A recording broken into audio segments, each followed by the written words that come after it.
हाँ स्टार्ट करते हैं आपकी बच्चा।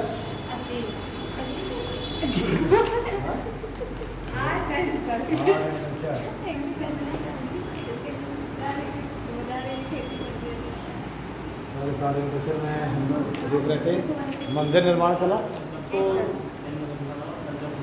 हो गया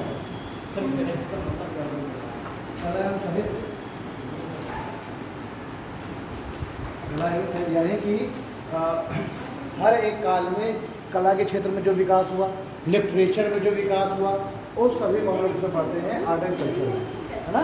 हर एक समय में कुछ उस समय भवनों का निर्माण हो रहा है, उस समय समाज में भी अलग अलग परिवर्तन हो रहे हैं, धर्म भी अलग अलग तरीके से परिवर्तित हो रहा है, उसमें कुछ नई चीज़ें जुड़ रही हैं, तो वो सब हम इसमें पढ़ते हैं। ठीक है, आर्ट एंड कल्चर पहले ये जो आर्ट एंड कल्चर थे अलग सब्जेक्ट नहीं होता था, ये हिस्ट्री के साथ ही जुड़ा हुआ था। लेकिन फिर बाद अभी कुछ सालों पहले इसको हिस्ट्री से अलग कर दिया गया, आर्ट एंड कल्चर को अलग सब्जेक्ट कर दिया गया, है ना। खैर, तो इसमें हम लोग देख रहे हैं टेम्पल आर्किटेक्चर, यानी कि मंदिर निर्माण कला। ठीक है, तो देखिए जो मंदिर निर्माण का जो इतिहास है ये लगभग 5000 ईसा पूर्व का है ना। सबसे पहले जो मंदिरों का निर्माण चालू हुआ, ये चालू होता यूनान में, है ना। तो प्रथम जो मंदिर बने वो कहाँ बने? यूनान में 5000 ईसा पूर्व में। ठीक, भारत में अगर हम देखें तो भारत में मंदिरों का निर्माण चालू हुआ मौर्योत्तर काल से, और मौर्योत्तर काल के दौरान चामुंडियाल का मंदिर बना, जो कि पारसी धर्म का मंदिर है, और ये अग्नि को समर्पित मंदिर था। ठीक है, तो इसका निर्माण होता है मौर्योत्तर काल में। मौर्य काल के बाद हम जब देखें मौर्योत्तर काल को वहाँ हो रहा है। ठीक है, तो इसको कौन से लिखोगे? देखिए कल वो एक पैरा को भी क्या था ना, पैराग्राफ चेंज करके लिखे, मंदिरों के निर्माण का इतिहास, मंदिरों के निर्माण का इतिहास 5000 ईसा पूर्व में, 5000 ईसा पूर्व में यूनान से जुड़ा हुआ है। मंदिरों के निर्माण का इतिहास 5000 ईसा पूर्व में से यूनान से जुड़ा हुआ है, यूनान से जुड़ा हुआ है। एवं भारत में प्रथम मंदिर का निर्माण, एवं भारत में प्रथम मंदिर का निर्माण मौर्योत्तर काल के दौरान, मौर्योत्तर काल के दौरान का चामुंडियाल मंदिर है। मौर्योत्तर काल के दौरान का चामुंडियाल मंदिर है, चामुंडियाल। ठीक है, चामुंडियाल मंदिर है, जो कि एक अग्नि मंदिर है, जो कि एक अग्नि मंदिर है, जो कि एक अग्नि मंदिर है, और यह पारसी धर्म से संबंधित है, और यह पारसी धर्म से संबंधित, पारसी धर्म में ही अग्नि की पूजा की जाती है, जो कि पारसी धर्म से संबंधित है। एवं इसका निर्माण तक्षशिला में किया गया, एवं इसका निर्माण तक्षशिला में किया गया।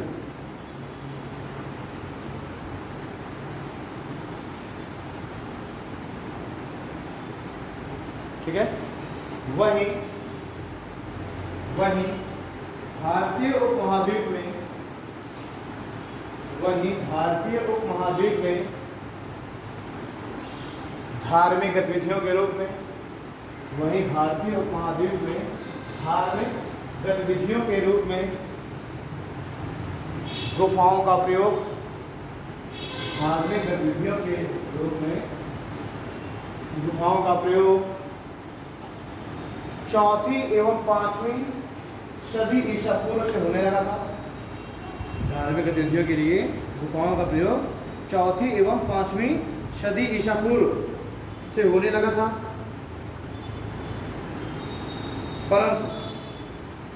परंतु स्वतंत्र रूप से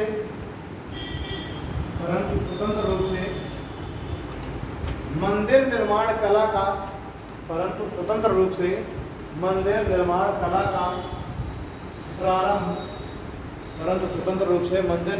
का प्रारंभ गुप्त काल से प्रारंभ हुआ, परंतु स्वतंत्र रूप से मंदिर निर्माण कला का प्रारंभ गुप्त काल से प्रारंभ हुआ।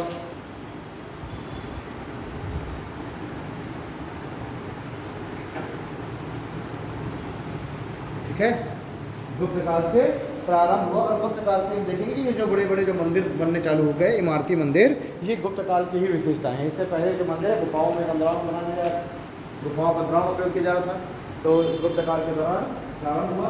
और यह मंदिर इमारती मंदिर थे, और यह मंदिर इमारती मंदिर थे, यानी ऊंचे ऊंचे मंदिर, कई मंजिला मंदिर बनाए जा रहे हैं।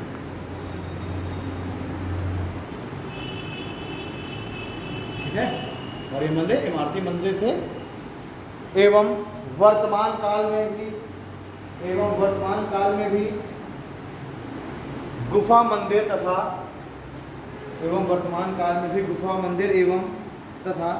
इमारती मंदिर, गुफा मंदिर एवं इमारती मंदिर दोनों ही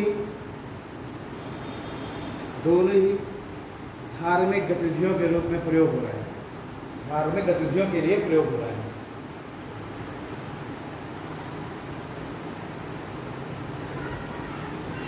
ठीक है, अभी भी मैंने को मंदिर में बताया था कि मंदिर में गर्भगृह है, एक मुख्य रूप से सभा भवन है ना। कुछ पंचायतन शैली के भी हम मंदिरों की बात करेंगे तो चारों कोने में जो मंदिर बन रहा है वो पंचायतन शैली के अंतर्गत आ रहे हैं। तो पहले है करिए गर्भगृह,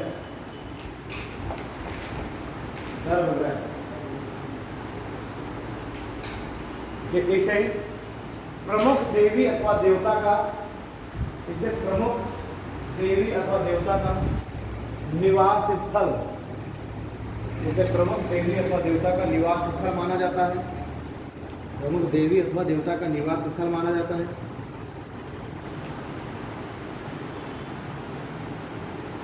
इसे प्रमुख देवी अथवा देवता का निवास स्थल माना जाता है। तो आप लगे लिखिए, उत्तर भारत के मंदिरों में,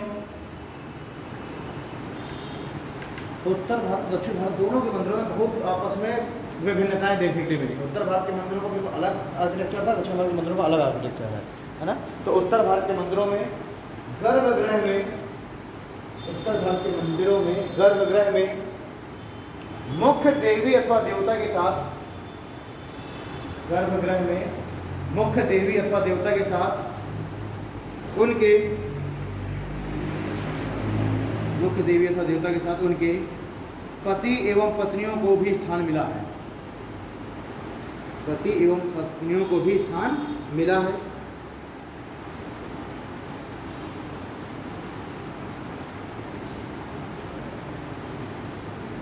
तो उत्तर भारत के मंदिरों की विशेषता क्या है कि गर्भगृह में जो प्रमुख देवी अथवा देवता को जिसको समर्पित वो मंदिर है, उसके पति अथवा पत्नी को भी साथ में स्थापित किया गया है। लेकिन दक्षिण भारत में क्या किया गया है कि मुख्य देवी अथवा देवता के लिए गर्भगृह में स्थान है और उनकी पति अथवा जो पत्नी है उसके लिए अलग से पृथक एक मंदिर बना दिया गया है ना। तो नहीं भाई, उसके लिए क्या है, मंदिर का टेम्पल है, तो ये तो एक मुख्य टेम्पल है ना। और ये गर्भगृह यहाँ पर मुख्य देवी अथवा देवता को स्थापित किया गया है। इनकी जो भी इनकी पति अथवा पत्नी है उसके लिए अलग से सेपरेट उसके बगल में एक मंदिर बनाया गया है, उसको वहाँ स्थापित किया गया है। तो उत्तर भारत में अगर आप देखेंगे तो अंदरी स्थान भी दे दिया गया है और कहीं कहीं पर नहीं भी स्थान दिया गया, लेकिन दक्षिण भारत में क्या गया है, बगल बगल में दो मंदिर बनाए गए हैं। ठीक, और इस समय और दक्षिण भारत में जो मंदिर है वो रूप से पांड्य शैली उसमें देखने के लिए मिल रही है। तो देखिए, जबकि दक्षिण भारत के मंदिरों में पत्नियों के लिए, दक्षिण भारत के मंदिर में देवताओं की पत्नियों के लिए पृथक मंदिरों का निर्माण किया गया है, देवताओं की पत्नियों के लिए पृथक मंदिर का निर्माण किया गया है।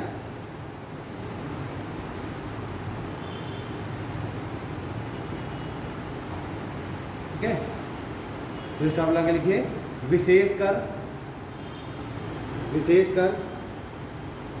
पांड्य शैली के मंदिर निर्माण, विशेषकर पांड्य शैली के मंदिर निर्माण के पश्चात, विशेषकर पांड्य शैली के मंदिर निर्माण के पश्चात यह परंपरा स्पष्ट रूप से देखी गई। भीमकर पांड्य शैली के मंदिर निर्माण के पश्चात यह परंपरा स्पष्ट रूप से देखी गई। ठीक है, ये परंपरा स्पष्ट रूप से देखी गई। और ये जो पृथक मंदिर होते थे ना देवी अथवा देवता की पति पत्नियों को के लिए, इनको अम्मान मंदिर कहते हैं, अम्मान मंदिर। ठीक है, लिखिए तथा ऐसे पृथक मंदिरों को अम्मान मंदिर कहते हैं।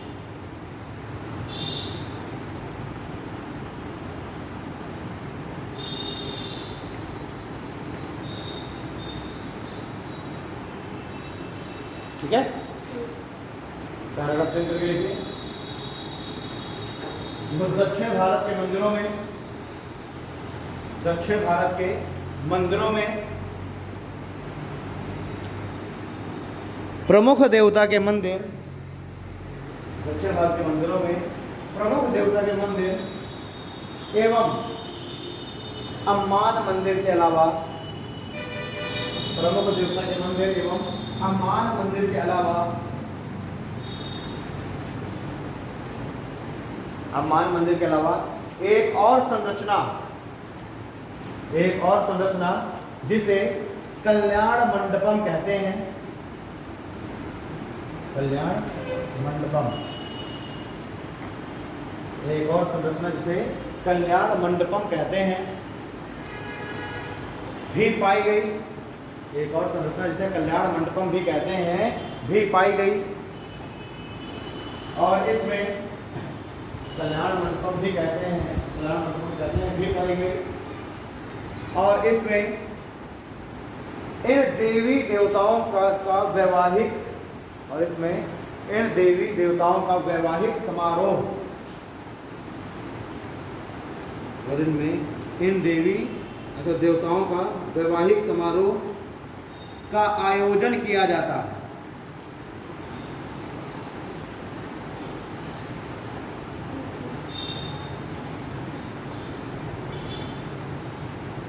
तो जो देवता और देवी देवता का जो समर्पित मंदिर है, इसका क्या किया जाता है? वैवाहिक समारोह का आयोजन इसमें किया जाएगा। हम देखते हैं ना महाशिवरात्रि के दिन लोग शंकर जी की जब स्थापना करते हैं पहले बारात निकालते हैं, वैवाहिक समारोह का आयोजन होता है ना।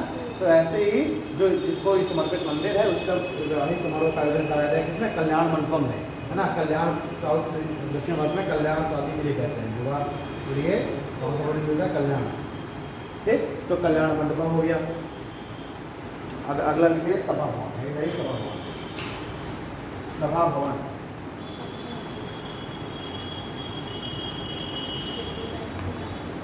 सभा भवन लिखिए।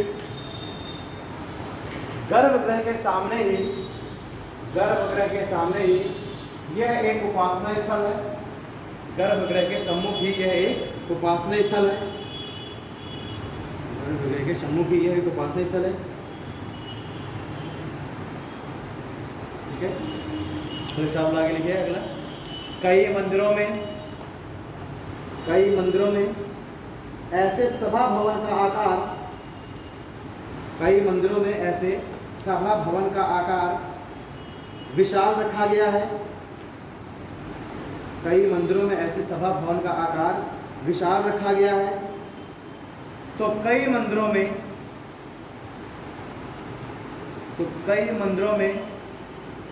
ऐसे सभा भवन की संख्या, तो कई मंदिरों में ऐसे सभा भवन की संख्या 3 से अधिक रखी गई है। तो कई मंदिरों में ऐसे सभा भवन की संख्या 1 से अधिक रखी गई है, जो कि अधिकतम 3 तक प्राप्त हुई है। कई मंदिरों में सभा भवन बड़े आकार के हैं, कई में 1 से अधिक सभा भवन है, जो कि अधिकतम 3 तक प्राप्त हुए हैं। ठीक है, पैराग्राफ चेंज करके लिखो। उत्तर भारत के मंदिरों में जहां सभा भवन की संख्या, उत्तर भारत के मंदिरों में जहां सभा भवन की संख्या 1 से अधिक प्राप्त हुई है, उत्तर भारत के मंदिरों में जहां सभा भवन की संख्या 1 से अधिक प्राप्त हुई है, वहीं दक्षिण भारत वहीं दक्षिण भारत में सभा भवन का आकार, वहीं दक्षिण भारत में सभा भवन का आकार बड़ा रखा गया है, सभा भवन का आकार बड़ा रखा गया है।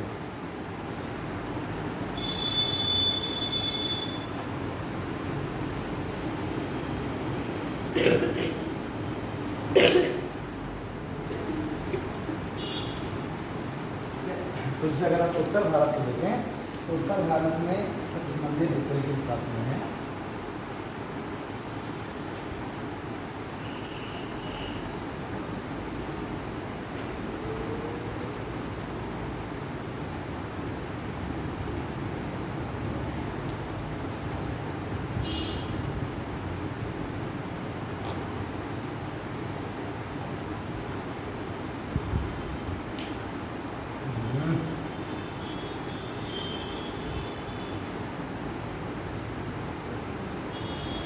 स्टेयर्स है ना, ऐसे जीने बने हुए हैं। ठीक, ये एक ऊंचे चबूतरे में इसका निर्माण किया गया है। ये चबूतरा है इस तरीके से चारों तरफ क्या है, ये एक चबूतरा है और इस चबूतरे को भी अलंकृत किया गया है।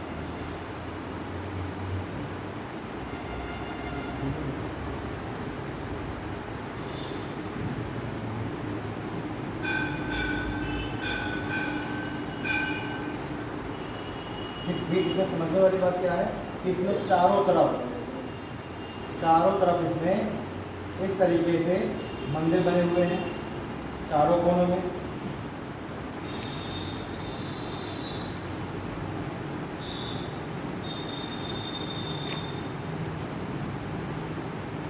चारों कोनों में इस तरीके से मंदिर बने हुए हैं।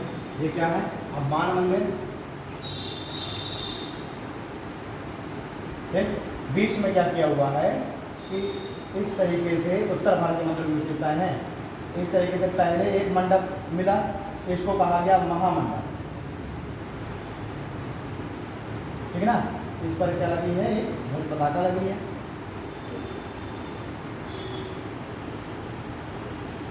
उसके बाद दूसरा जो है वो क्या किया गया है, इससे थोड़ा सा छोटा आकार में रखा गया है। कनेक्ट तो इसी से है, लेकिन उसका आकार इससे थोड़ा छोटा है। और एक तीसरा भी मिला है, उसका आकार इससे भी छोटा है।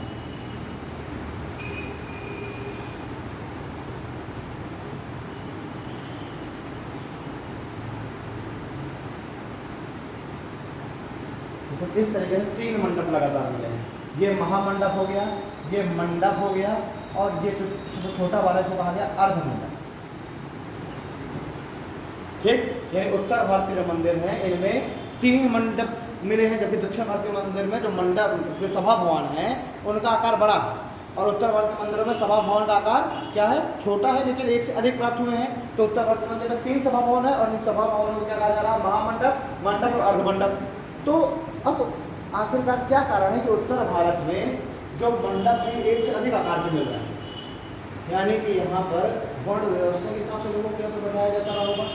सभा भवन में लोग इकट्ठा हो रहे हैं ना धार्मिक अनुष्ठान करने के लिए, तो इसमें क्या जा रहा है कि वर्ण व्यवस्था के आधार पर लोगों को बैठाने के लिए 3 अलग अलग मंडप बनाए गए। पहली बात, ज़्यादा से ज़्यादा लोग आ जाए। दूसरा, ये जो महामंडप है इसमें जो उच्च कुल के जो लोग हैं वो बैठे, ठीक है, इस पर आम लोग बैठे, और इस तीसरे वाले पर जो समाज में जो निम्न वर्ग है उसके लोग बैठे। यानी कि उत्तर भारत के जो मंदिर हैं इनके अंदर भी लोगों को सभा भवन में बैठाने के लिए भी क्या किया गया है, उनके कास्ट सिस्टम के आधार पर। ऐसे तो इतिहासकार जो है अनुमान लगाते हैं। और दक्षिण भारत में मंडपों का आकार बड़ा है ना, वहाँ पर क्या है कि वहाँ पर जो कास्ट सिस्टम है दक्षिण भारत में कम है, और उत्तर भारत में कास्ट सिस्टम ज़्यादा है। हमें देख, हाँ, ऐसे जो है हमें मंदिरों से समझ में आई बात। तो इस तरीके से ये संरचनाएं मिली हैं 4 कोनों पर। यहाँ पर हनुमान मंदिर हो गया, सहायक मंदिर, बीच में इधर पर जो है एक मुख्य मंदिर हो गया।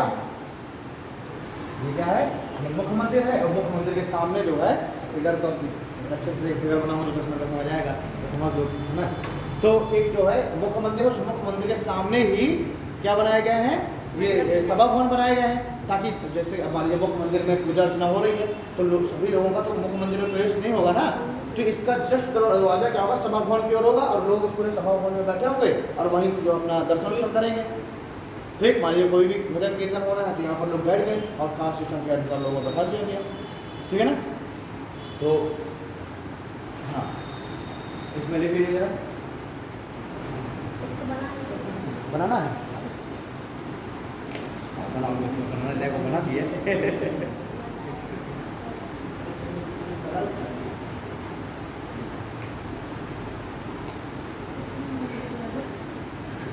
को बनाई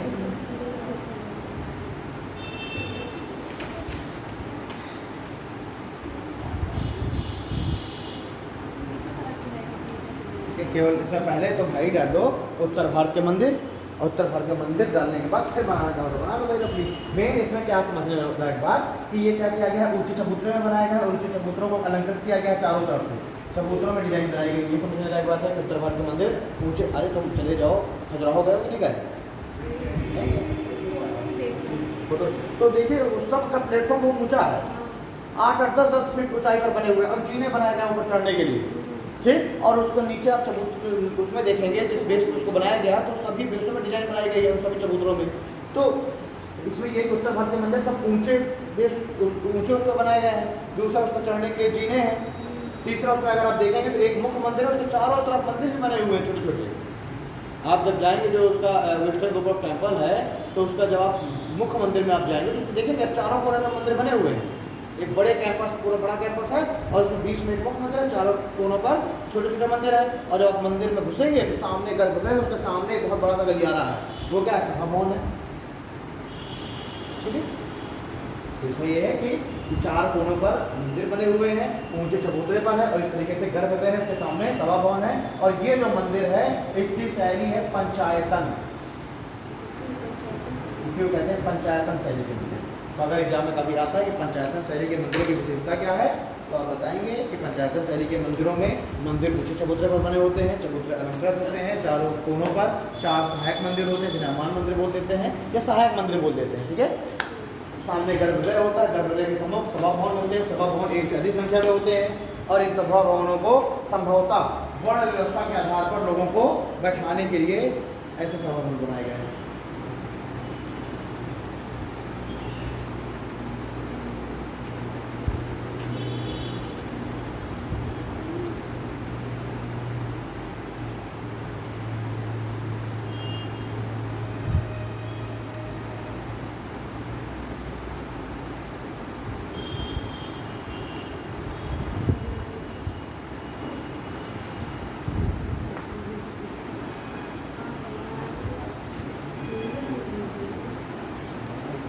ये जो डिजाइन बनाई हुई ऊंचा चबूतरा है इसको भी कहते हैं अधिष्ठान।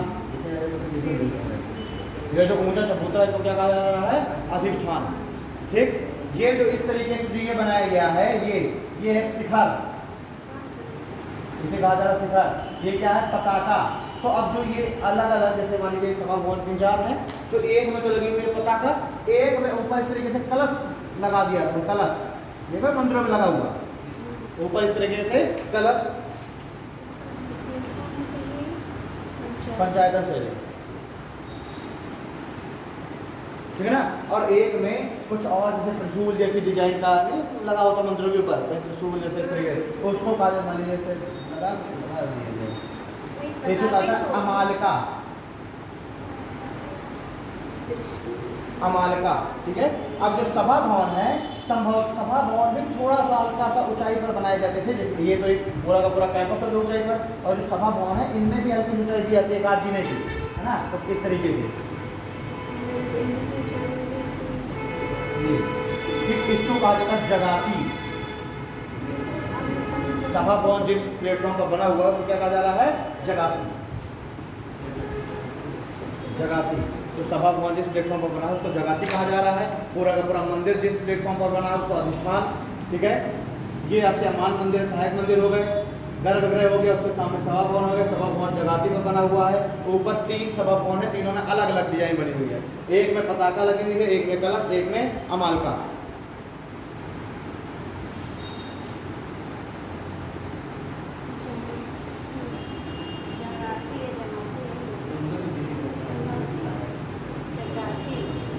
जगाती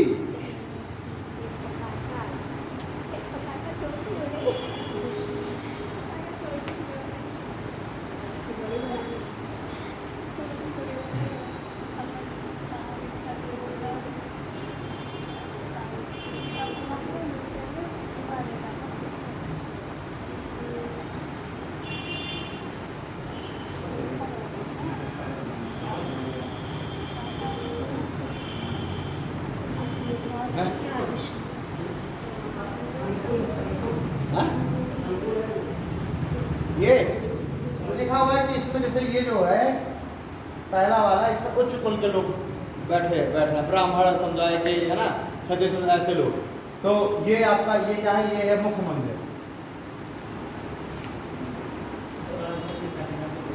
हाँ क्या करो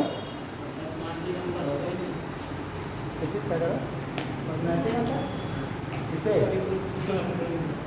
अरे तो वर्ण व्यवस्था चल रही थी ना, तो जो ब्राह्मण समुदाय के लोग हैं, है ना, या फिर जो समाज के जो पैसे रसूख वाले लोग हैं, है ना, राजा है, उसका पूरा परिवार है, वो सब कहाँ बैठेगा? वो सबसे आगे बैठेगा, वो महामंडप में बैठेगा।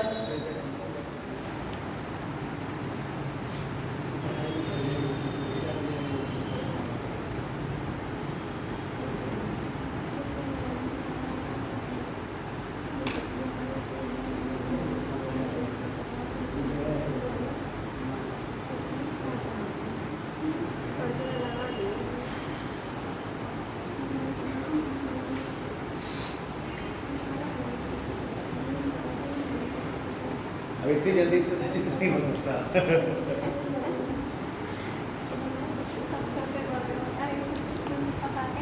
मेन चीज़ आपको देखो, ये सब थोड़ा सा पता होना चाहिए, अधिष्ठान क्या है, जगाती क्या है ना।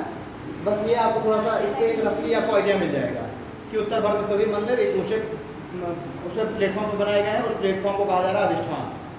उसमें सामने एक मुख्य मंदिर होगा जिसपे गर्भगृह होगा, मुख्य मंदिर में गर्भगृह जहाँ देवता निवास करेंगे, उसके सामने सभा भवन होगा।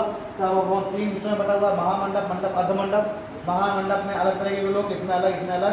महामंडप के ऊपर चित्रपुत्र लगी हो, एक के ऊपर कलश लगा होगा, एक के ऊपर अमालिका लगा होगा। मुख्य मंदिर का ये जो नुकीला हिस्सा है इसको कहा जाएगा शिखर, और इसके ऊपर एक पताका लगी होगी हमेशा। ठीक है भाई, जगन्नाथ मंदिर देखो ना, देखिए जगन्नाथ मंदिर की फोटो देखे होंगे, ऐसे ऊंचे प्लेटफॉर्म पे, और इस पर शिखर हिस्से नुकीला ऊपर पताका लगी रहती है। कहा जाता है पताका उसकी हवा के विपरीत दिशा में हमेशा लहराती है। कोई भी पक्षी उस मंदिर के ऊपर नहीं बैठता, ना ही उसके ऊपर से कभी कोई पक्षी उड़ता। ये सब क्या मान्यताएं हैं, मतलब लोग बताते हैं कि ऐसा ऐसा है जगन्नाथ मंदिर के बारे में, है ना, कि है और क्या। ठीक है, उसकी जो पताका है, जो उसकी जो झंडा है, वो हमेशा हवा की विपरीत दिशा में लहराता है।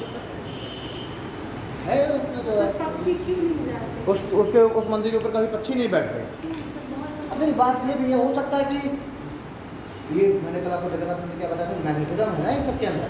हो सकता है कि भाई पक्षियों को तो जल्दी हमसे जल्दी फील होता है ना, तो इसका यही एक कारण हो सकता है पक्षियों को कुछ उसमें वेव्स ऐसी फील हो रही है, कुछ ऐसा मैग्नेटिज्म फील हो रहा हो, तो इसलिए पक्षी उसके ऊपर नहीं बैठते। दूसरा, उसके ऊपर से एरोप्लेन भी निकाला जाता है। क्यों? एरोप्लेन निकाले जाएंगे तो हो सकता है उसका मैग्नेटिज्म उसको प्रभावित करे। तो अगर उसका साइंटिफिक कारण देखें तो ऐसे है, लेकिन लोग जो मान्यताओं के धार्मिक उसमें बताएंगे तो ऐसे ही बताएंगे कि उसके ऊपर से कभी कोई उसके ऊपर कोई पक्षी नहीं बिकता, है ना। ये सब चीज़ें ये भी मानता है कि उसको कभी प्रसाद उसका कम नहीं पड़ता, प्रसाद बनता उतना ही है हमेशा। भाई एक के ऊपर एक घड़े रख के उसका प्रसाद बनाया जाता है, उसको प्रसाद इसलिए बनता है, घड़ों में प्रसाद बनता है ना। तो 7 घड़े या 9 घड़े एक दूसरे के ऊपर रखे जाते हैं। ठीक, तो सबसे पहले ऊपर वाला घड़ा का खाना पकता जाएगा, तो उसको हटाते जाएंगे ऊपर वाला घड़ा। तो गाँव का आदमी रहेगा ना, उसको ये लगेगा कि जो घड़ा सबसे नीचे है आग तो उसमें लग रही है, तो चूल्हे में उसका प्रसाद बनता है, और सबसे नीचे वाले घड़े का खाना सबसे जल्दी पकना चाहिए। गाँव का आदमी तो यही कहेगा, लेकिन खाना डायरेक्ट आग से पकता है, खाना पकता है स्टीम से। ठीक है, और जो गर्म पानी अगर आप गर्म करेंगे, उसकी जो ऊपरी जो लेयर है वो जल्दी बॉयल होने लगती है। तो इसमें क्या है कि जो स्टीम है वो ऊपर वाले घड़े में पहले पहुँच रही है। ठीक, तो ऊपर वाला जो घड़ा है उसका खाना जल्दी पक जाता है, उसका प्रसाद। तो ऊपर वाले घड़े हटाते जाते हैं, और लास्ट में नीचे वाला घड़ा तो कहा जाता है कि हमेशा उसका प्रसाद उतना ही बनता है हमेशा, चाहे वो एक दिन में 1 लाख भक्त आ जाए, चाहे एक दिन में 10,000 भक्त हो, और ना उसका एक दिन बचता प्रसाद और ना एक दिन पड़ता। पकने की बात तो नहीं, लेकिन ये खत्म क्यों नहीं होता? ठीक है, तो उसमें जाओ जाके देखो भाई, यही तो है आर्ट एंड कल्चर। जाइए जाकर के घूमिए, देखिए जाके अलग अलग चीजें। कोणार्क का सूर्य मंदिर तो इतना साल पुराना है, कोणार्क का सूर्य मंदिर, लेकिन उसमें इतना बेहतरीन उसको ढंग से बनाया गया है। उसमें जो चक्र बना हुआ है, उस चक्र में तीलियां बनी हुई हैं। ठीक है, और उससे आप बिल्कुल एग्जैक्ट समय आप निकाल सकते हैं कि उस सूर्य की किरण के हिसाब से आप एग्जैक्ट समय का निर्धारण कर सकते हैं क्या समय है। उसमें सूर्य की किरण का वो जो एंगल बनाएगी सूर्य की किरण, उसके अनुसार आप समय निकाल लेंगे बिल्कुल एग्जैक्ट। कोणार्क का सूर्य मंदिर तो जो उसमें सूर्य मंदिर में जो पहिया लगा हुआ है वो पूरा जो है सूर्य घड़ी का काम करता है। तो जाइए आप उस पर जो गाइड होगा आप उसमें जाएंगे। ठीक, हमने भी समझा हुआ था कई चीज़ों को कैलकुलेट करते हैं भूल जाऊँगा। ठीक है, लेकिन समझा से पढ़ रहे थे हम लोग तो हमें समझा था किस तरीके से कैलकुलेट करते हैं समय। तो एग्जैक्ट समय आप निर्धारित कर सकते हैं केवल सूर्य की किरण का एंगल के अनुसार। आपको केवल एक पेन वगैरह रखना है, उस पेन की परछाई जहाँ पर पड़ेगी उस व्हील में, ठीक है, उसमें फिर कुछ कैलकुलेशन है वो करके और आपको एग्जैक्ट समय बता रहे हैं क्या समय है इसका। ठीक, तो मान्यता ये है कि उसका प्रसाद चाहे भक्त अचानक से बढ़ जाए और चाहे भक्त कम आए। ठीक है, हाँ, ठंडा बहुत ऊपरी दिशा में होता है। देखो पक्षियों को समझ में आ रहा है कि उसमें जो है ऐसा कुछ ना कुछ उसमें मैग्नेटिज्म का इफेक्ट है कि पक्षी जल्दी फीकल लेते हैं। भूकंप आएगा सबसे पहले पक्षी उड़ना चालू हो जाएंगे। भूकंप तो तुरंत पक्षियों को पता चल जाएगा। तो हमें ये समझना है कि पक्षी क्यों नहीं बैठ रहा, लेकिन हाँ उसका कांटा लहरा रहा और जो इसका जो प्रसाद है, तो भक्त कहते हैं चाहे भक्त अचानक से 4 गुना बढ़ता है और चाहे अचानक से भक्त कम होता है, प्रसाद उतना ही बढ़ता है। कहीं कभी कम नहीं बढ़ता ना कभी ज़्यादा होता है।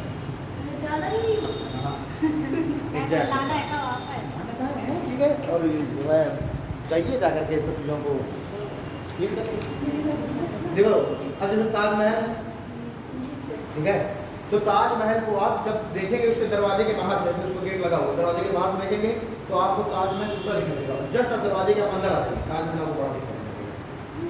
ताजमहल है अभी, ठीक है, तो ताजमहल का जो बिल्कुल दरवाजे के जस्ट सामने ताजमहल की बिल्डिंग दिखती है, आप दरवाजे के आप बाहर खड़े हुए तो उसी दरवाजे से ही आपको उत्तर ताजमहल दिखाई देगा प्रॉपर। और थोड़ा सा आप दरवाजे को क्रॉस करके आगे आइए तो आपको ताजमहल बड़ा दिखाई देगा।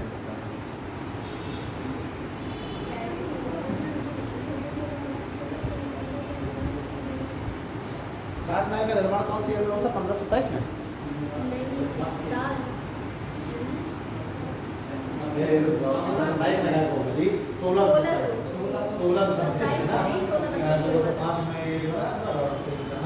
1605 में फिर दिया गया।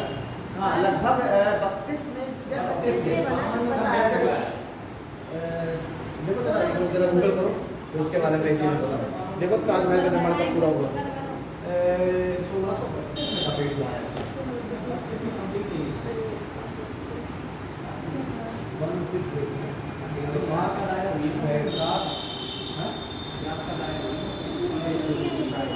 16 देखो ताजमहल का जो निर्माण है कब कंप्लीट हुआ है? 1643।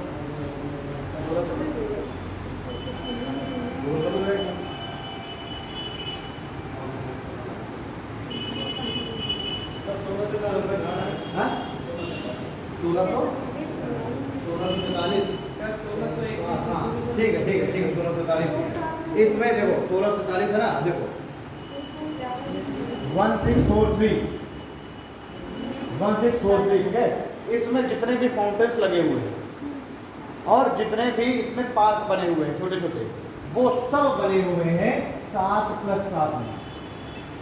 1643 इसको आप काउंट करते हैं 1 + 6 7 और 4 + 3 7। तो इसमें जितने भी फाउंटेन्स जितने भी पार्क हैं सब इस तरीके से बने हुए हैं 7 + 7 के कैलकुलेशन में। सारे जितने भी फाउंटेन जितने भी पार्क हैं हर चीज़, ठीक है। तो उसको भी आप देखेंगे उस पर एक भी जॉइंट नहीं आपको दिखता ताजमहल में। आप एक भी जॉइंट उसमें नहीं पकड़ सकते। जो ताजमहल का जो गुंबद है या फिर कुछ भी है उसमें आप एक भी जॉइंट नहीं पकड़ सकते। कहाँ से इसको जो पत्थर है ना, स्टोन है, मार्बल है, उसको कहाँ से जॉइंट किया गया, जॉइंट नहीं पकड़ सकते। नहीं लगता है कि एक ही पत्थर से बना दिया गया है ना, तो ऐसा भी है क्या। और भी बहुत सारी चीज़ें हैं। हम तो ताजमहल गए तो आधा घंटा में हम घूम लिए थे। हम समझा था तो हम आधा घंटा में घूम के चले आए। और जो फॉरेनर्स आते हैं वो कम से कम 6-6 घंटा घूमते हैं ताजमहल। वो एक एक चीज़ बारीकी से देखते हैं और ओह माय गॉड। हम गए और आधा घंटे में फाइनल ताजमहल हमें क्या देखना है, हो गया ताजमहल तो आधा घंटा देख लगा था। और फॉरेनर 6-6 घंटे देखते हैं और एक एक चीज़ को बारीकी से देखते हैं, क्योंकि भाई वो आने से पहले पूरा ताजमहल के बारे में रिसर्च करते हैं कायदे से कि उसमें क्या है, क्या क्या चीज़ें। तो आकर तो हर चीज़ को फिर यहाँ पर वो करते देखते हैं कि हाँ हम क्या है गए। ठीक है, तो कहाँ पर थे हम लोग? हाँ लिखो। उत्तर भारत के मंदिरों के ये सभा भवन, उत्तर भारत के मंदिरों के ये सभा भवन सभा भवन, एक से अधिक संख्या में, ये सभा भवन एक से अधिक संख्या में, एक से अधिक संख्या में होने का कारण, एक से अधिक संख्या में होने के उद्देश्य, एक से अधिक संख्या में होने के उद्देश्य निम्न हो सकते हैं। एक से अधिक संख्या में होने के उद्देश्य निम्न हो सकते हैं। पहला, अधिक संख्या में लोगों को एकत्रित किया जा सके। पहला, अधिक संख्या में लोगों को एकत्रित किया जा सके। एवं दूसरा, वर्ग भेद के आधार पर, वर्ग भेद के आधार पर लोगों को बैठाया जा सके।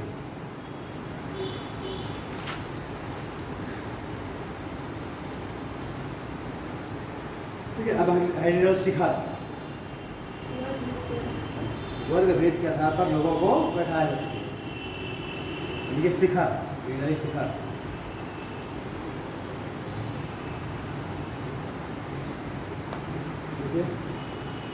गर्भगृह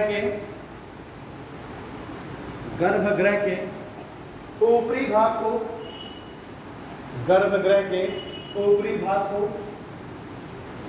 शिखर कहा जाता है। गर्भगृह के ऊपरी भाग को शिखर कहा जाता है। भारत के मंदिर निर्माण कला के अंदर गर्भगृह के ऊपरी भाग को शिखर कहा जाता है। भारत के मंदिर निर्माण कला के अंदर, भारत के मंदिर निर्माण कला के अंतर्गत दो प्रकार के शिखर बनाए गए हैं। भारत के मंदिर निर्माण कला के अंतर्गत दो प्रकार के शिखर बनाए गए हैं। पहला शंक्वाकार और दूसरा पिरामिडाकार। दो प्रकार के शिखर बनाए गए हैं, पहला शंक्वाकार और दूसरा पिरामिडाकार।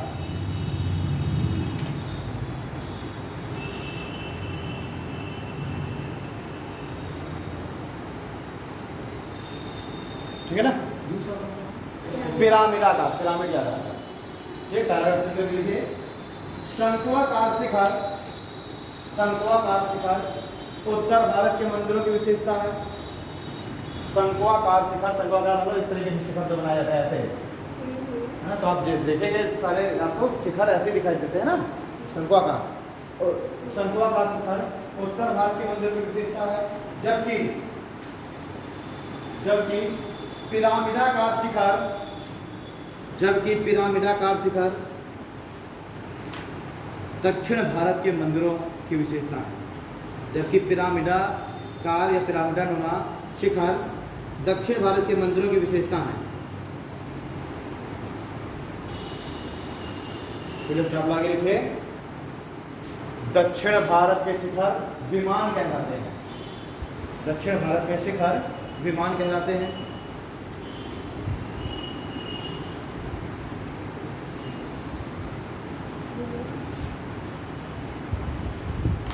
तो दक्षिण भारत में शिखर आपको ऐसा दिखाई देगा, पिरामिड नुमा। उत्तर भारत में शंक्वाकार, दक्षिण भारत में पिरामिड नुमा। तो आप मीनाक्षी मंदिर देख लीजिए, ठीक है। बृहदेश्वर मंदिर देख क्या कहते हैं,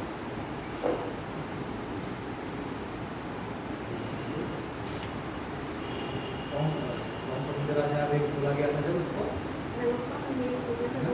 मतलब मीनाक्षी मंदिर वगैरह जो, और वहाँ के जो मंदिर है ना, और उसका मंदिर का नाम नहीं याद आ रहा। तो ये जो सारे आप मोस्टली आप जो भी दक्षिण भारत के मंदिर देखेंगे सब पिरामिड नुमा है, ठीक है ना। मदुरई में, ठीक है। बृहदेश्वर मंदिर भी है, ठीक है। वो भी ऐसे ही है। एक मंदिर का मुझे नाम नहीं याद आ रहा, बहुत सारा कार्य उसके गेट खोले गए हैं, तो उसमें बहुत ज़्यादा भारी मात्रा में उसमें गोल्ड मिला, सोना, खजाना, ठीक है। तो वो भारत का पद्मानंद कौन सा है, पद्मनाभ मंदिर, पद्मनाभ मंदिर, ठीक है। तो ये सब क्या है कि ये इन सभी मंदिरों में जो पिरामिड है, ये जो शिखर है, ये कैसे है, पिरामिड नुमा है। और इनके शिखरों को क्या कहा जा रहा है, विमान।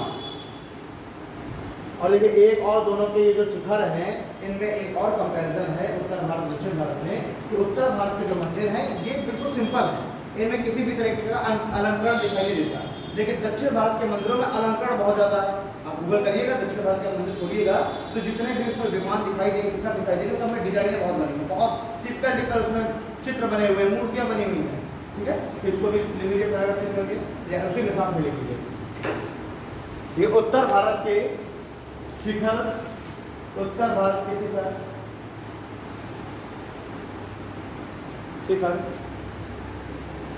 साधारण है। उत्तर भारत के शिखर साधारण है, जबकि दक्षिण भारत के शिखरों में, जबकि दक्षिण भारत के शिखरों में अलंकरण, जबकि दक्षिण भारत के शिखरों में अलंकरण की बहुलता है, जबकि दक्षिण भारत के शिखरों में अलंकरण की बहुलता है।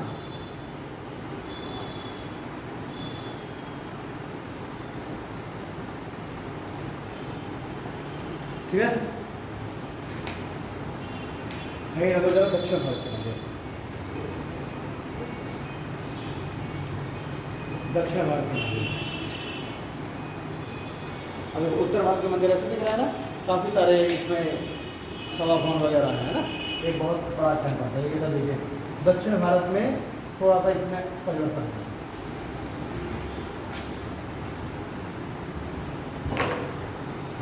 दक्षिण भारत के जो मंदिर होते हैं उनमें एक ऐसे कैंपस को बना दिया गया, चार दीवारी। उसमें क्या किया जा रहा है कि एक मुख्य देवता का ये मंदिर है और उस मुख्य देवता के मंदिर से लगा हुआ एक बहुत बड़ा सभा। ठीक, ये क्या हो गया, ये तो मुख्य देवता का मंदिर हो गया, गर्भगृह हो गया, और इससे लगा हुआ एक ही बड़ा सा क्या है, सभा।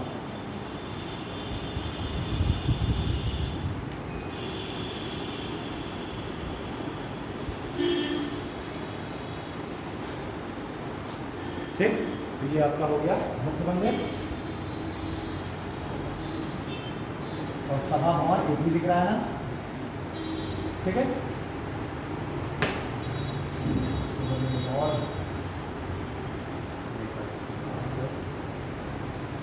क्या किया जा रहा है, बीच में ये हो गया मुख्य मंदिर, इसके इधर पर, इस किनारे पर बना हुआ है अम्मान मंदिर। अम्मान मंदिर मतलब इनकी जो है पत्नी का के लिए मंदिर। ठीक, इसके एक किनारे में इस साइड बना हुआ है सभा भवन। ठीक है, और इधर पर बना के, इधर सभा भवन नहीं है, इधर पर है कल्याण मंदिर, और सामने तरफ बना दिया गया इधर पर सभा। ठीक, इसका जो इंट्रेंस होगा बिल्कुल सामने से होगा, इस तरीके से ये बना, इस तरीके से बनाए जाते हैं। तो इसमें ये एक्स्ट्रा चीज़ क्या देखने के लिए हमको मिल रही है, कल्याण मंदिर देखने के लिए मिल रही है, और अम्मान मंदिर बिल्कुल उस मंदिर के बगल में बना हुआ मिल रहा है। जबकि उत्तर भारत में एक्चुअली में वो जो किनारे जो चार मंदिर बने हुए थे उसको हम अम्मान मंदिर कहना थोड़ा सा गलत होगा, है ना, वो चार अन्य सहायक देवताओं के मंदिर हैं। ठीक, एक्चुअली में जो अम्मान मंदिर होता है वो क्या होता है, वो होता है उस मुख्य देवी या देवता का के पति या पत्नी का मंदिर। ठीक, जो यहाँ पर जो चार मंदिर बने उत्तर भारत में, आपको पता है इस चारों कोनों में ये क्या होते हैं, सहायक देवताओं के मंदिर होते हैं, सहायक मंदिर कहलाते हैं। और ये जो है इस शैली को कहते हैं पंचायत। तो उत्तर भारत में हमें उनकी पति या पत्नी के लिए अलग से मंदिर देखने के लिए नहीं मिलता, उसी में साथ में ही पति या पत्नी। ठीक है, इसको थोड़ा सा बनाना और बना सकते हो।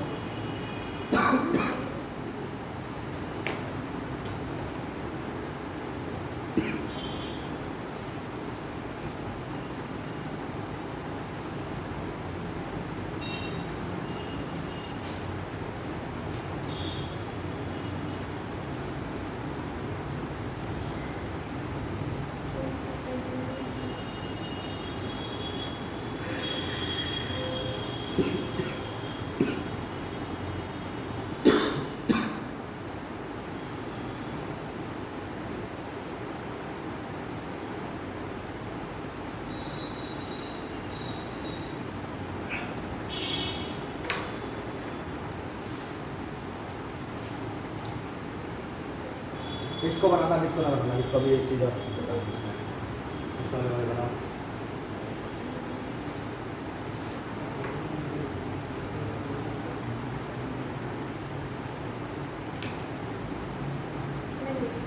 बन गया।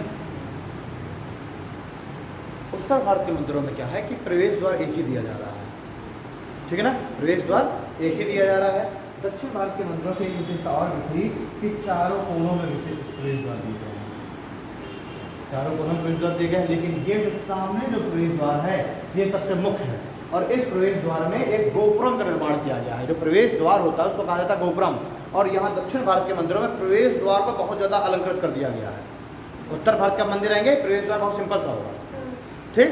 दक्षिण भारत के मंदिर में क्या होगा कि एक बहुत ही बड़ा, क्या किया जाएगा, एक बहुत ही बड़ा गोपुरम बनाया, मतलब प्रवेश द्वार को बहुत बड़ा हैवी बनाया जाएगा और उसको बहुत अधिक मात्रा में उसको क्या कर दिया जाएगा, अलंकृत कर दिया जाएगा।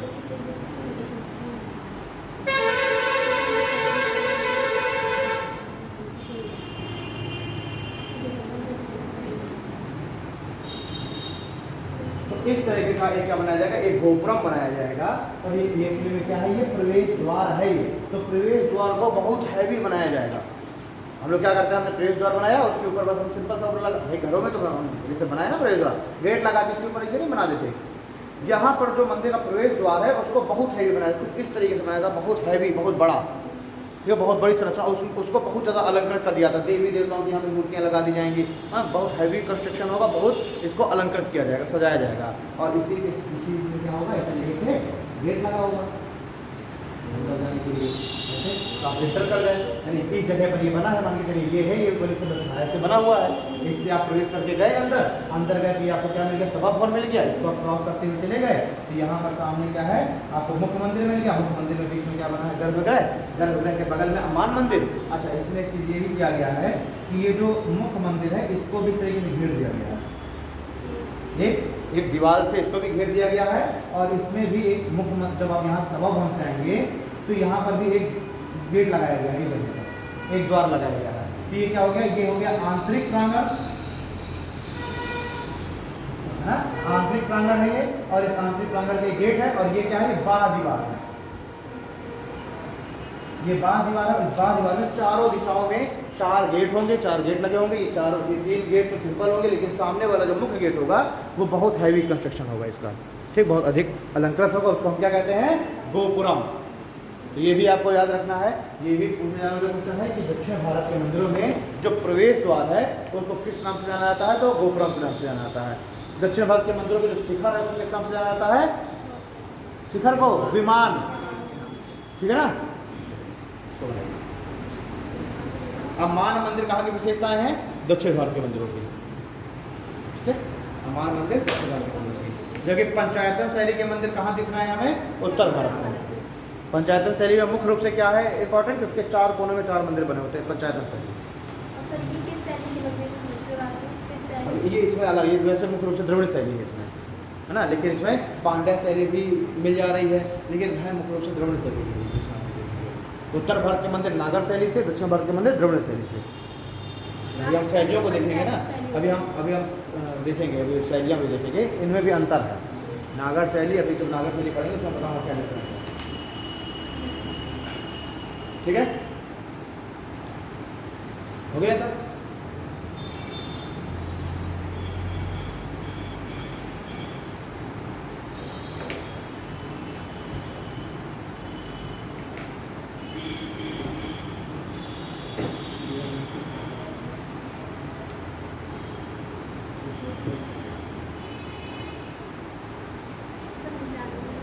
अभी तो पौने 10 है ना, पौने 11 बजे तक तुमको 45 से ज़्यादा ही हो गया।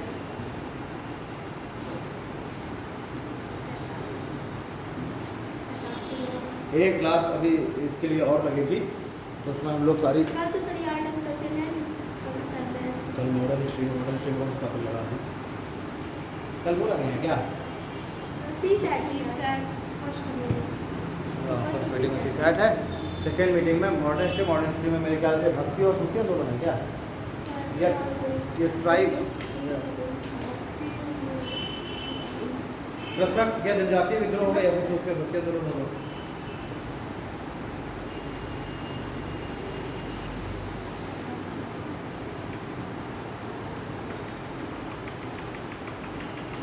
क्या नाम है तुम्हारा, हाँ?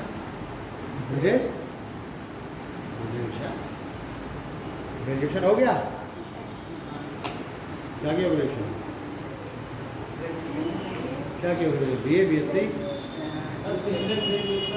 अरे मैं कह रहा हूँ ग्रेजुएशन हो गया कि नहीं हुआ? ग्रेजुएशन मतलब नहीं पता, स्नातक पता है तो फिर क्या जो है पता नहीं क्या आंसर दे रहे हो। सर उसको सुनाई क्या है? एडमिशन तो हम पूछते हैं, एडमिशन हो चाहे ना हो, 1-2 क्लास में आएगा वो पढ़ेगा, हमारी जिम्मेदारी नहीं है। ट्राइबल है। हाँ? Tribal movie. अच्छा, ईशान रन ट्राइबल, ओके। सन्यासी और जनजाति विद्रोह, ओके। तो कल हम लोग सन्यासी और जनजाति विद्रोह को पढ़ेंगे, ठीक है जी? ये लग रहा है कोई दिक्कत? यहाँ से जो क्वेश्चन है आपको प्रीलिम्स से ज़्यादा क्वेश्चन आता है मेंस में, एग्रीकल्चर से प्रीलिम्स से ज़्यादा क्वेश्चन आते हैं इसमें मेंस से, ठीक है? ग्रेजुएशन बताते हो BA BSc ये कर रहे हो, करना चाहते हो? अगर 10 पास आउट हो क्या? जी साहब, कहाँ से तो कहाँ से था ये कंफर्म नहीं है।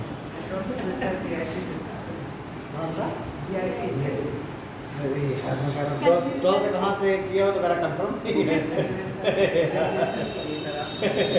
मैं एडमिशन के लिए पूछते ही नहीं, मैंने कहा तो ठीक है। मैं उससे पूछ रहा हूँ 12th कहाँ से है तो मेरा कंफर्म नहीं है। ओके, ठीक है, लिखिए पहला पॉइंट डालिए। उत्तर भारत के मंदिरों में अधिष्ठान प्रमुख विशेषता है। उत्तर भारत के मंदिरों में अधिष्ठान मतलब वो प्लेटफॉर्म जिस पर मंदिर बने हुए हैं, अधिष्ठान अरे लिखो तो साथ थोड़ा। उत्तर भारत के मंदिरों में अधिष्ठान एक प्रमुख विशेषता है, जबकि दक्षिण भारत के मंदिरों में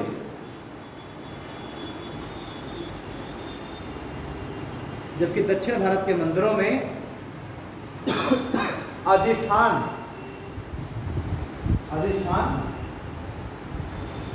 उपस्थित नहीं है। तो उत्तर भारत के मंदिरों में अधिष्ठान के ऊपर ही निर्माण हुआ है मंदिरों का, जबकि दक्षिण भारत के मंदिरों में इतना ऊंचा प्लेटफॉर्म नहीं दिया गया, वहाँ पर अधिष्ठान उपलब्ध नहीं है। लेकिन जब ये उत्तर भारत की शैलियों से प्रभावित हो गई दक्षिण भारत की शैली, तो हम देख रहे हैं कुछ मंदिरों में अधिष्ठान हमको दिखाई देने लगता है, ठीक है? अगला ये हो गया पॉइंट, जबकि दक्षिण भारत के मंदिरों में अधिष्ठान उपलब्ध नहीं है। सेकंड पॉइंट देखिए, उत्तर भारत के मंदिर एवं दक्षिण भारत के मंदिरों की उत्तर भारत के मंदिर तथा दक्षिण भारत के मंदिरों में मुख्य डिफरेंस को क्या बोलते हैं? मुख्य अंतर। उत्तर भारत के मंदिरों तथा दक्षिण भारत के मंदिरों में मुख्य अंतर उनके प्रांगण है। मुख्य अंतर उनके प्रांगण है। जहां उत्तर भारत में एक ही प्रांगण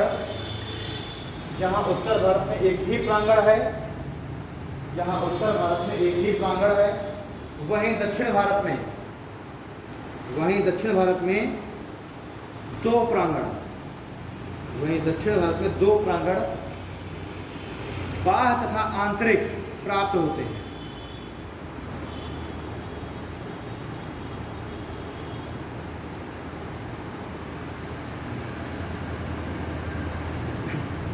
ठीक है ना? दक्षिण भारत में क्या है? दो प्रांगण देख रहे हो ना, मैंने बताया एक ये बाह्य प्रांगण है, ये आंतरिक प्रांगण है, ठीक? यानी कि पहले एक बाहरी दीवार बनी हुई है, फिर अंदर दीवार बनी हुई है। उत्तर भारत के जो मंदिर है उनमें एक ही प्रांगण है। कहीं कहीं तो उत्तर भारत के मंदिरों में ये बाउंड्रियां है ही नहीं, सीधे मंदिर बना हुआ है, बाउंड्री वॉल है ही नहीं। लेकिन दक्षिण भारत के मंदिरों में बाउंड्री वॉल है, मतलब आवश्यक रूप से बाउंड्री वॉल है।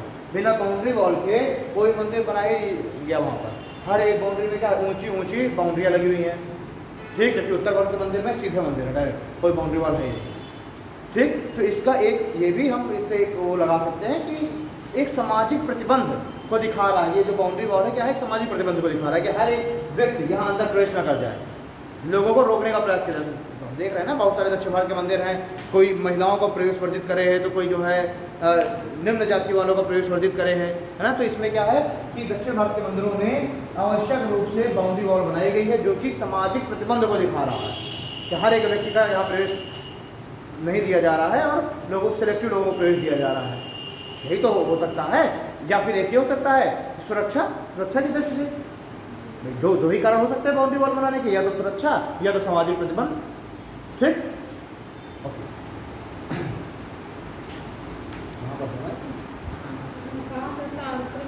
बाह्य तथा आंतरिक प्रांगण। नेक्स्ट पॉइंट लिखिए, दक्षिण भारत में बाह्य प्रांगण की दीवारें, दक्षिण भारत में बाह्य प्रांगण की दीवारें बहुत ऊंची हैं। दक्षिण भारत में बाह्य प्रांगण की दीवारें बहुत ऊंची हैं, जिससे गर्भगृह की भव्यता,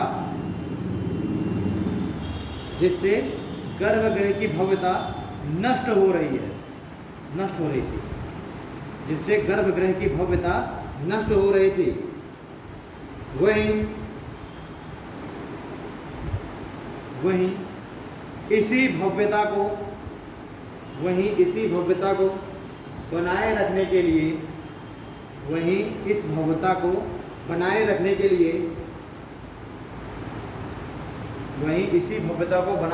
लिए चोल काल के पश्चात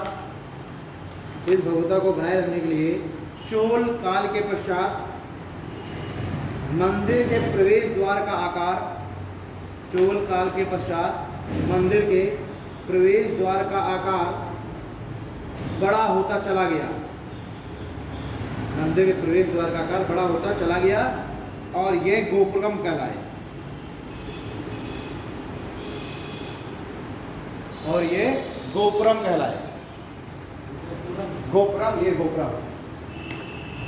ये लाइन समझ में मैंने क्या बताया भाई? देखिए, मंदिर के चारों तरफ बड़ी बड़ी ऊंची बाउंड्री वॉल बना दी गई।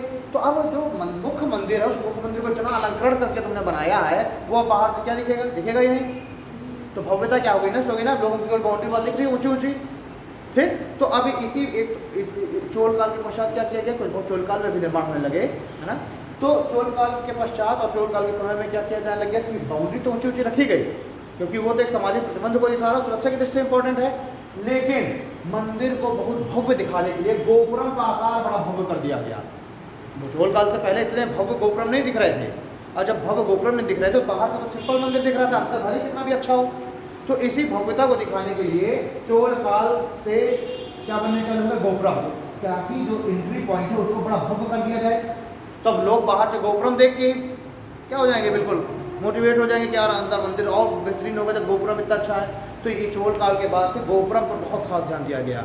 भले ही अंदर का जो मुख्य मंदिर है वो इतना भव्य नहीं था, लेकिन गोपुरम बहुत भव्य था।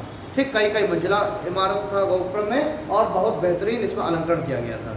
ठीक, तो चोल काल के पश्चात गोपुरम का निर्माण किया जाने लगा तथा गोपुरम को अत्यधिक भव्य एवं अलंकृत किया गया। गोपुरम को अत्यधिक भव्य, मतलब बहुत बड़ा, गोपुरम को अत्यधिक भव्य तथा अलंकृत किया गया।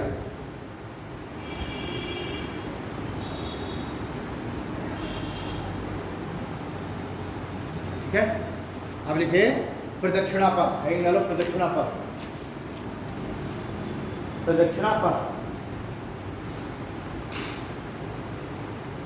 देखो, यह परिक्रमा मार्ग होते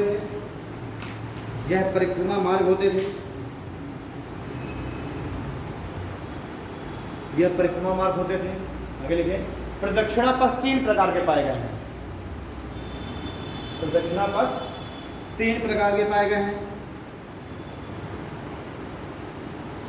देखो 3 प्रकार के प्रदक्षिणा पथ कैसे हैं। एक तो प्रदक्षिणा पथ पाए गए हैं सिर्फ जो गर्भगृह है इसके चारों ओर, ये गर्भगृह है ना, एक तो सिर्फ गर्भगृह के चारों ओर गर्भगृह की परिक्रमा हो गई। अंदर मतलब नहीं गए, एक जो अंदर मंदिर है उसकी भी परिक्रमा करते हो ना, अंदर वाले की, और एक बाहर भी परिक्रमा करते हो, और एक परिक्रमा करने लग जाओ मेन गेट से इसी से घूम के। ठीक, तो इसमें प्रदक्षिणा पथ 3 प्रकार की पाई गई। एक तो गर्भगृह की परिक्रमा, दूसरा गर्भगृह के साथ साथ सभा भवन की परिक्रमा। एग्जाम्पल ले लो ना, एक तो आपने जहाँ प्रसाद चढ़ाया उसकी आप परिक्रमा कर लेते हैं, दूसरा वो जो सब बैठ के हनुमान चालीसा और सुंदरकांड पढ़ते रहते हैं वो क्या सभा भवन है, सभा भवन ही तो है। तो एक आप उस सभा भवन और सभा भवन के साथ साथ आपने क्या किया, गर्भगृह की परिक्रमा पूरी कर ली। और एक तीसरी परिक्रमा क्या हो जाएगी, मंदिर प्रांगण की परिक्रमा, पूरा चारों तरफ पूरे मंदिर की परिक्रमा कर लिया। ठीक है, तो प्रदक्षिणा पथ 3 तरीके के हैं, गर्भगृह की परिक्रमा, गर्भगृह के साथ सभा भवन की परिक्रमा, ये भी पाया गया प्रदक्षिणा पथ, और एक मंदिर प्रांगण की परिक्रमा। तो 3 तरीके के यहाँ पर प्रदक्षिणा पथ पाए गए हैं। तो देखिए इसमें 3 प्रकार के प्रदक्षिणा पथ पाए गए हैं। पहला गर्भगृह के चारों ओर, पहला गर्भगृह के चारों ओर, दूसरा गर्भगृह एवं सभा भवन के चारों ओर, गर्भगृह एवं सभा भवन के चारों ओर, और तीसरा मंदिर प्रांगण के चारों ओर।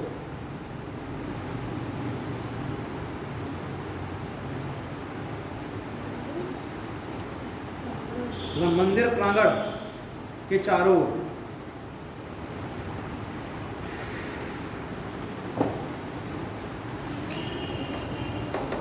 ठीक है, एक और चीज देखिए, दक्षिण भारत के मंदिरों में आपको एक चीज़ और मुख्य रूप से दिखाई देगी, क्योंकि सभा भवन बहुत बड़े आकार के होते हैं। सभा भवन क्या होते हैं, बहुत बड़े आकार के होते हैं। और जब सभा भवन बहुत बड़े आकार के होंगे तो इनमें क्या बनाए जाएंगे, पिलर बनाए जाएंगे, ना बनाए जाएंगे। ठीक, तो इतने लंबे लंबे गलियारे बनाए गए हैं, बहुत बड़े बड़े सभा भवन बनाए गए हैं। ठीक, और उन सभा भवनों में क्या किया गया, पिलरों का निर्माण किया गया है। और जब पिलर का निर्माण किया गया तो पिलरों को भी बहुत अच्छी तरीके से सजाया गया है, बहुत पिलरों को बड़ा भव्य बनाया गया है, लेकिन बिल्कुल उसको डिजाइन बना दिया गया भाई, सिंपल वो पिलर ना लगे तो उनको क्या करेंगे, बहुत बढ़िया तरीके से पिलरों को सजाया गया उस समय। ठीक है, एक से एक डिजाइनें पिलर में बना दी गई हैं। पत्थर, पूरा पत्थर का पिलर है, एक ही पत्थर का पिलर है, और उस पत्थर को काट काट करके उसमें क्या कर दिया गया, डिजाइन बना दी गई। कहीं नाचती नर्तकी की मूर्ति बनी हुई है ना, तो कहीं जो है बनी हुई यक्ष और यक्षियों की, यक्ष और यक्षियों की मूर्ति बनी है, कहीं जानवरों की मूर्तियाँ बनी हैं, है ना। तो इस तरीके से कहीं जो सहायक देवी देवता है उनकी मूर्ति बनी है। ठीक, तो अगला लगा लीजिए स्तंभ। स्तंभ देखो, दक्षिण भारत के मंदिरों की एक मुख्य विशेषता, दक्षिण भारत के मंदिरों की एक मुख्य विशेषता सभा भवन में, दक्षिण भारत के मंदिरों की एक मुख्य विशेषता सभा भवन में स्तंभों का प्रमुखता से प्रयोग है। दक्षिण भारत के मंदिरों की प्रमुख विशेषता सभा भवन में मंदिरों का, सभा भवन में स्तंभों का प्रमुखता से प्रयोग है। और ये स्तंभ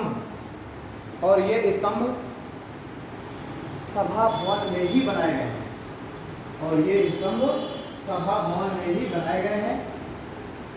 गर्भगृह में स्तंभों का प्रयोग नहीं होता। ठीक है, गर्भगृह में क्या होता है, पूरी दीवालों से गर्भगृह को पूरा बनाया गया है। तो इन स्तंभों का प्रयोग सभा भवन में प्राप्त होता है। इन स्तंभों का प्रयोग सभा भवन में होता है, तथा स्तंभों को भव्य एवं आकर्षक बनाने के लिए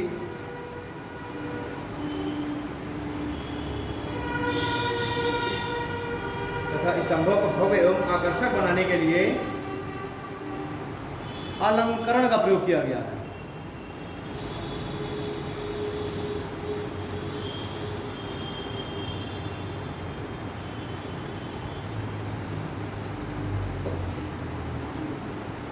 ठीक है,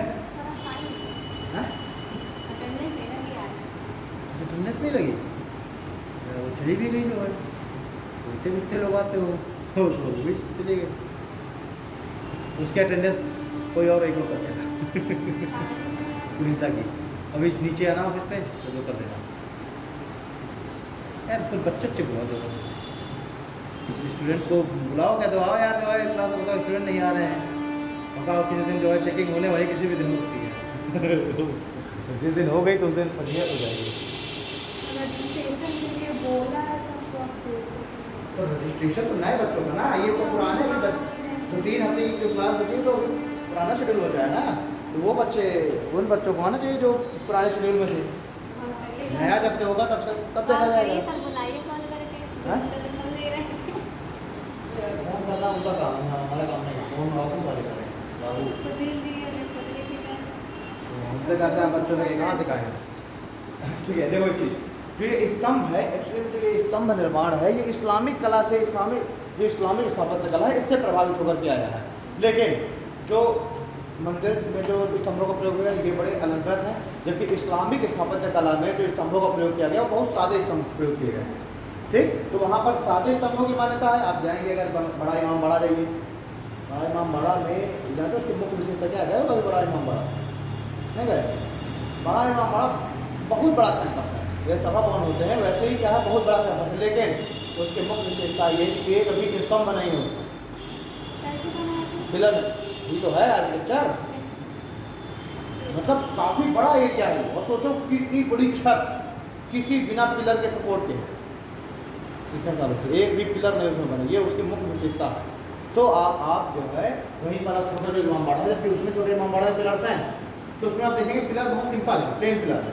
ये जितने भी इस्लामिक स्थापत्य कला के पिलर मिले हैं स्तंभ, वो सब क्या है, बहुत सिंपल है। लेकिन जो भी स्तंभ मिले हैं मंदिर निर्माण कलाओं में उनको बहुत अलंकृत कर दिया गया है।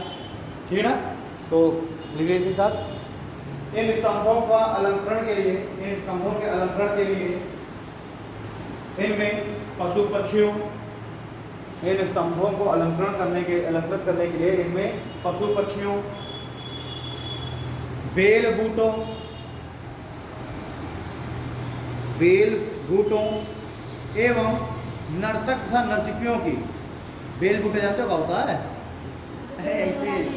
ऐसे भाई इस तरीके से लहराती गई, जो बढ़िया डाली बना दी गई और इसमें बढ़िया से पत्ती बना दी गई इस तरीके से, है ना? ये बेल बूटे नहीं, डिजाइन नहीं देते तुम कहीं बेल बूटों की, भाई डिजाइन बना देना है, लोग मेहंदी लगाएंगे तो ऐसे उसको बढ़िया डिजाइन बना देंगे बेल बूटे वाली, है ना? तो वो बेल जैसी है बिल्कुल, है ना? तो ये बेल बूटे, तो इसमें पशु पक्षी, बेल बूटे एवं नर्तक तथा नर्तकियों की प्रतिमाएं, नर्तक एवं नर्तकियों की प्रतिमाएं, कलश चक्र तथा सहायक देवताओं,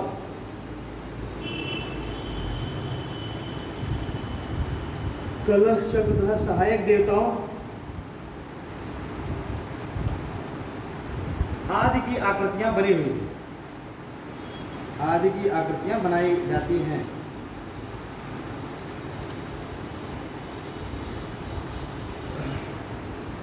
ठीक है, अब देखो मंदिर निर्माण कला अवसर काल से चालू हुई, मौर्योत्तर काल से चालू हुई, मौर्योत्तर काल से चालू होने के बाद इसका विकास होता रहा, शक कुषाण इन समय में भी चलती रही। लेकिन इन मंदिर निर्माण कला जो अपने चरम पर पहुंची वो कब पहुंची? गुप्त काल के दौरान। तो गुप्त काल में बहुत बड़े बड़े मंदिरों का निर्माण हो रहा है। ठीक है, तो मंदिर निर्माण कला में एक जो टर्निंग पॉइंट आ रहा है, जो उसका गोल्डन पीरियड आ रहा है, वो कौन सा है? गुप्त काल। तो देखिए जरा है गुप्त काल के दौरान मंदिर निर्माण कला, इसी समय ये सब बहुत सारी अलग अलग शैलियों का विकास होगा। गुप्त काल की मंदिर निर्माण कला, गुप्त काल में मंदिर निर्माण कला का विकास है। गुप्त काल में मंदिर निर्माण कला का विकास,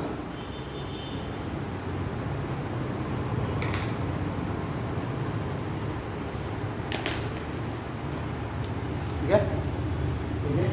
इस काल में मंदिर निर्माण कला, इस काल में मंदिर निर्माण कला का अत्यधिक विकास हुआ। इस काल में मंदिर निर्माण कला का अत्यधिक विकास हुआ। इस काल में मंदिर निर्माण कला का अत्यधिक विकास हुआ। Full stop. गुप्त शासक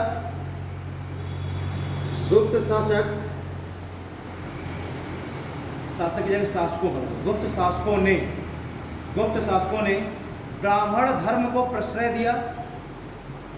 गुप्त शासकों ने, प्रश्रय मतलब अपना समर्थन देना, गुप्त शासकों ने ब्राह्मण धर्म को प्रश्रय दिया और इसी कारण गुप्त काल में ब्राह्मण धर्म से संबंधित संरचनाओं का विकास देखा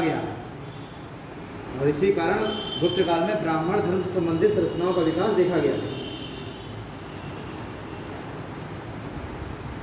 ठीक है, पैराग्राफ चेंज करके लिखिए। गुप्त काल के दौरान आरंभिक समय में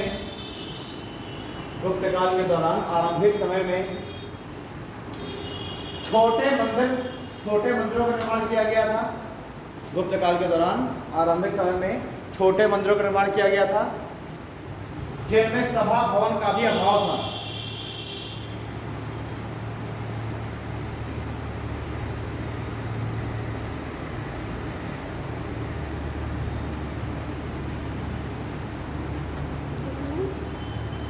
जिनमें सभा भवन का भी अभाव था, परंतु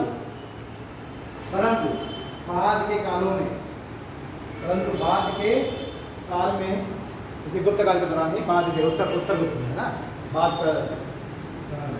परंतु बाद के कालों में मंदिरों का आकार बड़ा होता चला गया।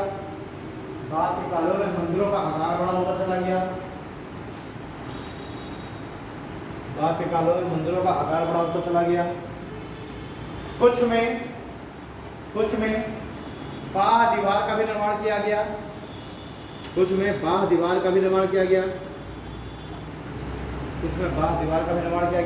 लगे लिखिए, कुछ में बाह्य दीवार का भी निर्माण किया गया। तो इस लगे लिखिए। इन मंदिरों की बाह्य दीवारों में, ये जैसे मंदिर ना, मंदिरों की ये वाली बाह्य दीवार आउटर सर्कल, इन मंदिरों की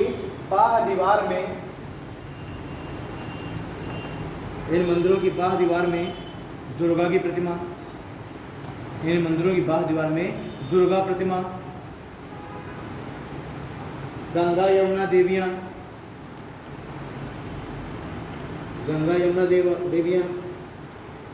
आदि की प्रतिमा स्थापित होने लगी। बाह्य में दुर्गा प्रतिमा, गंगा यमुना देवियां, नंदी वगैरह ना, आदि बहुत सारी नदी देवियां इस तरीके से बना दी गई हैं देवियां, और ऐसे पानी जैसे वो कलश लिए हुए हैं। ठीक इस तरह मंदिरों की बाहरी दीवारों में बनाई गई हैं। ठीक है, तो देवियों की मूर्तियां और ऐसे कलश लिए हुए हैं और एक जल जैसा दिखाया गया गिर रहा है, तो क्या है, उनको माना गया नदी देवियां हैं। ठीक है, तो बहुत सारी ऐसी बाहर दीवारों में, जैसे आप इंटर करेंगे तो बाहरी तरफ ही सीधे ऊपर इस तरह बना दिया गया है। अब इसका सबसे अच्छा एग्जाम्पल मुझे यही दिख रहा है अभी आपका, कुछ ऐसे मंदिर जो है इसके क्या कहते हैं, खजुराहो है, तो इसमें भी एक आध मंदिरों में ऐसा है कि उसमें ऊपर ऐसे देवियों की मूर्तियाँ बनी हो, ऐसे कलश लिए हुए हैं, तो क्या है, नदी देवियाँ हैं। तो इस काल के मंदिरों में दुर्गा यमुना देवियाँ एवं नदी देवियों की प्रतिमाएं स्थापित की गई हैं।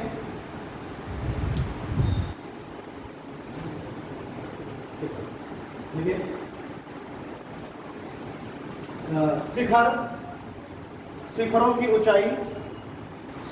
ऊंचाई बहुत अधिक नहीं थी। शिखरों की ऊंचाई बहुत अधिक नहीं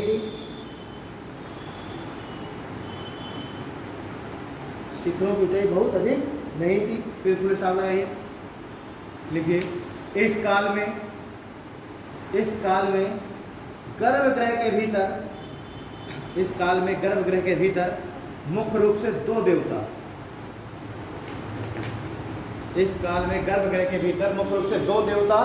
शिव एवं विष्णु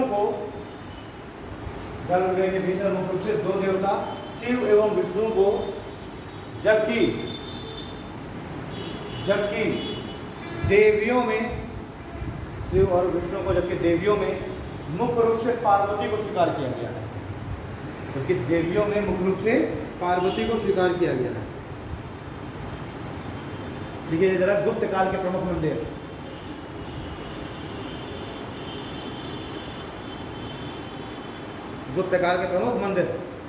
पहला लिखिए दशावतार मंदिर। कहाँ पर है? ललितपुर। दशावतार मंदिर।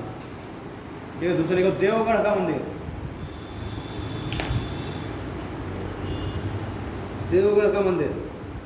एहोल मंदिर।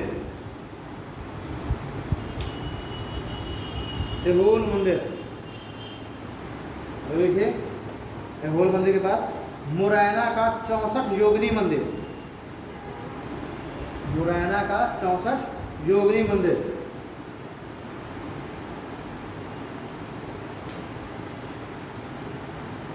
ठीक है, अब ये जो मुरैना का 64 योगिनी मंदिर है, ये बिल्कुल ये अलग है, बिल्कुल इसका ये जो है बिल्कुल इसकी डिजाइन ही बिल्कुल अलग है। कैसे बना हुआ है ये?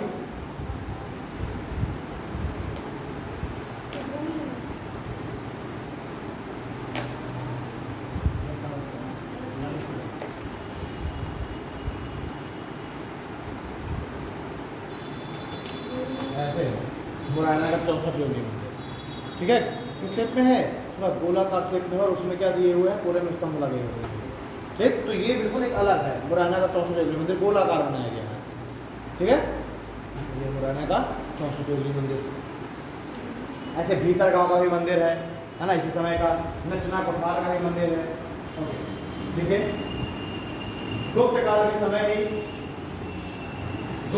समय ही मंदिर निर्माण में, गुप्त काल के समय ही मंदिर निर्माण में क्षेत्रीय संस्कृतियां भी प्रभावी होने लगी। मंदिर निर्माण में क्षेत्रीय संस्कृतियां भी प्रभावी होने लगी तथा मंदिर निर्माण की विभिन्न शैलियों का विकास हुआ।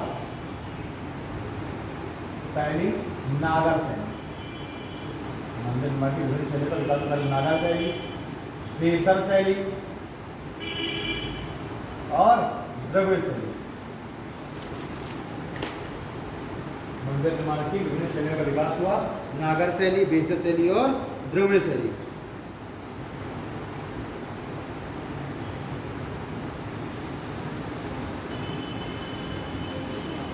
बेसर शैली और द्रविड़ शैली।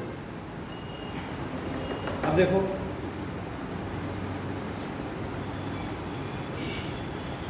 ये भारत में जो ये नागर शैली है, इसका विकास हुआ है इस वाली क्षेत्र में, यानी विंध्याचल के जो ऊपर का क्षेत्र है, उत्तर भारत वाला क्षेत्र, वहाँ पे कौन सी शैली का विकास हुआ है? नागर शैली का। या मैं कह दूँ कि जो नर्मदा नदी घाटी है, नर्मदा नदी घाटी को यहाँ पर नदियों के अनुसार ही बांटा गया है ना क्षेत्रों को। तो जो नर्मदा रिफ्ट वैली है, उसके उत्तर का जो पूरा क्षेत्र है वो किस शैली से है? वहाँ पर पाई गई नागर शैली। तो उत्तर भारत में जितने आपको मंदिर यहाँ दिखेंगे, उत्तर प्रदेश, बिहार वगैरह में, सब कौन शैली से बने हुए हैं? नागर शैली से, ठीक। तो उसके बाद देखिए, नर्मदा नदी मुहाने से लेकर, ये है गोदावरी, ये है कृष्णा। नर्मदा नदी मुहाने से लेकर के और कृष्णा और गोदावरी के दोआब तक, नर्मदा नदी मुहाने से लेकर कृष्णा और गोदावरी के दोआब तक यहाँ पर बने हुए हैं बेसर शैली। यहाँ पर बेसर शैली का प्रयोग हुआ है। और कृष्णा नदी के दक्षिण में ये वाला जो क्षेत्र है, यहाँ पर मिल रहा है आपको द्रविड़ शैली, ठीक है। समझ में? तो ये वाला क्षेत्र नागर शैली से, ये वाला क्षेत्र बेसर शैली से और ये वाला क्षेत्र द्रविड़ शैली से। जो आपका जगन्नाथ मंदिर है वो मुख्य रूप से उसमें है तो नागर शैली से, लेकिन उसमें बेसर शैली की भी विशेषता पाई गई है। कहाँ पर है? यहाँ पर जगन्नाथ मंदिर और कोणार्क का सूर्य मंदिर, ठीक है। तो इस तरीके से ये लोकेशन अगर बनाना है तो बना सकते हैं आप लोग। ये है नर्मदा रिफ्ट वैली, नर्मदा घाटी, ये गोदावरी और कृष्णा घाटियाँ।